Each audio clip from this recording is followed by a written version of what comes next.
Bapak Ibu, saudara-saudara, karena praktik keagamaan yang dilakukan oleh orang-orang Yahudi yang sangat ketat itu, terutama soal hukum Taurat. Jadi pertentangan inilah yang menjadikan alasan yang kedua Paulus menuliskan suratnya ke jemaat di Roma. Nah, alasan yang ketiga, Paulus ingin menyatukan jemaat yang ada di Roma itu. Nah, alasan yang kedua tadi, karena ada pertentangan itu mengakibatkan gereja itu menjadi berblok-blok atau terpecah, ya. Nah, alasan yang ketiga, Paulus ingin menyatukan jemaat yang ada di Roma itu. Itu bisa kita lihat nanti dalam Roma pasal 15 ayat 6 sampai 8. Ada perkataan Paulus, sebab itu terimalah satu dengan yang lain. Agama apa yang bisa kita bawa dalam khotbah kita dari Rom pasal 13 ini ayat 11 sampai 14 ini. Nah, saya usulkan ada dua hal yang bisa kita bawakan ke dalam khotbah kita. Ada dua pokok yang penting. Yang pertama, harus ada kesadaran. Nah, bagaimana memahami harus ada kesadaran ini? Unang marleba-leba, ya, unang marleba-leba harus dipakai waktu, harus memakai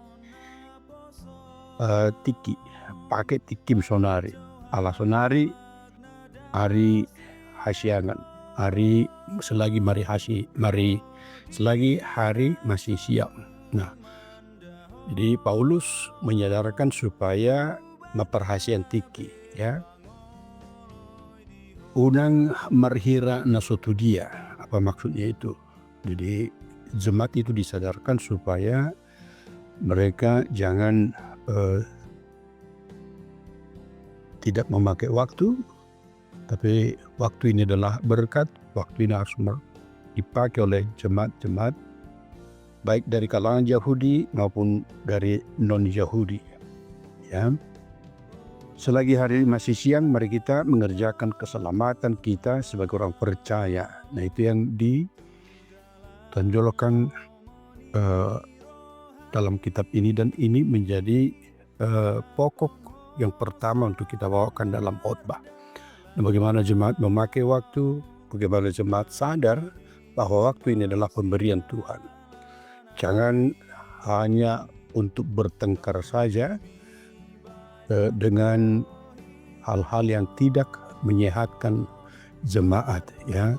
Jadi pertengkaran itu bisa dari dalam gereja, bisa dari pemahaman tafsiran yang berbeda, dan akhirnya itu menjadi awal dari perpecahan dalam gereja. Ada banyak hal yang membuat gereja tidak berkembang, lahan semakin susut, jemaat juga tidak dilayani. Karena apa? Karena pelayan Tuhan termasuk juga jemaat itu habis waktunya untuk bertengkar, berselisih. Akhirnya gereja tidak terbangun, tidak bertumbuh, tidak berakar, dan tidak berbuah. Yang kedua yang bisa kita bawa